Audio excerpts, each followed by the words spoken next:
Muchas personas, mis queridos amigos de la Casa de la Constitución, creen que porque existe un texto escrito en un país al que se le denomina Constitución, esto cumple con el requisito de encabezar el Estado bajo una norma de derecho. Y eso ya fue demostrado hace más de 70 años por distintos pensadores y especialmente por uno que se llama Karl Lowenstein, que eso no es así, que el solo texto al que se denomine Constitución no cumple necesariamente con los requisitos exigidos para que se pueda limitar el poder y para que se pueda canalizar la actuación de los gobernantes de tal manera de no lesionar a la persona humana y no someterla a disposiciones que prácticamente hacen imposible su libertad. Y en ese sentido es necesario que nosotros entendamos que la Constitución no solamente tiene que ser un título ni tiene que ser un enunciado, sino tiene que ser fundamentalmente una realidad vivida por los países. Por eso es que este autor denominaba constituciones normativas aquellas constituciones que efectivamente hacían que quienes están en el ejercicio del poder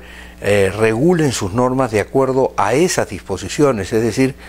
no se atrevan a desconocerlas, no se atrevan a dejarlas de lado, no se atrevan a contravenirlas, y que cuando esto sucede inmediatamente exista otros factores de poder, otro de los poderes del Estado que le llamen severamente la atención y ahoguen cualquier voluntad de salirse de estos cánones que terminan siempre de alguna manera esclavizando a la gente. Estas son las denominadas constituciones normativas. Se dan en aquellos países donde ninguno de los actores del sistema se le ocurre que puede llegar, por ejemplo, al poder o que puede ejercer el poder al margen de lo que señala la Constitución, y que cuando alguien tiene una situación de confusión, otro de los poderes,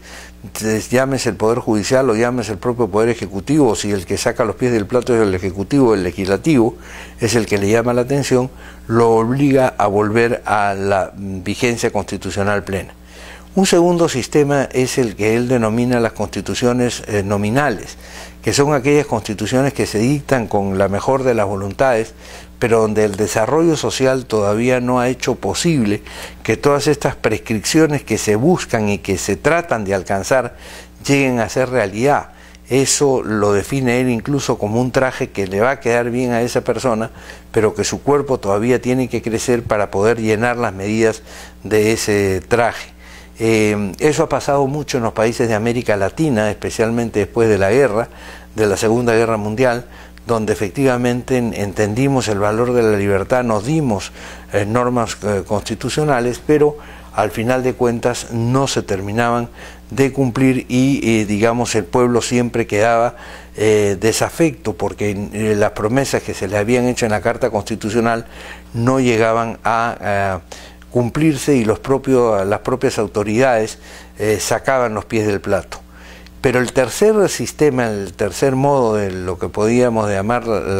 sistemas constitucionales, son las constituciones semánticas, es decir, aquellas que solamente de nombre son constitución, pero que en realidad no hacen que nadie que esté en el poder ni siga, ni como pasa en las constituciones nominales, se esfuerce por cumplir siquiera lo que dice esa constitución. En las constituciones semánticas, el que está en el poder hace lo que le da la gana y después convoca a estas CCDs, por ejemplo en el caso de Fujimori, y hacen que ese CCD termine diciendo y termine haciendo lo que ellos quisieron, es decir, terminan de hacerle el disfraz al dictador. Y eso es lo que ha sucedido en nuestros países de América Latina. Y esta Constitución de 1993 no fue otra cosa que un disfraz, que una burla a los peruanos para decirnos que vivíamos en una Constitución cuando en realidad vivíamos en una dictadura. Y lo grave ha sido que durante los 3 gobiernos democráticos que siguieron, nadie se atrevió, a pesar de la clara conciencia y a pesar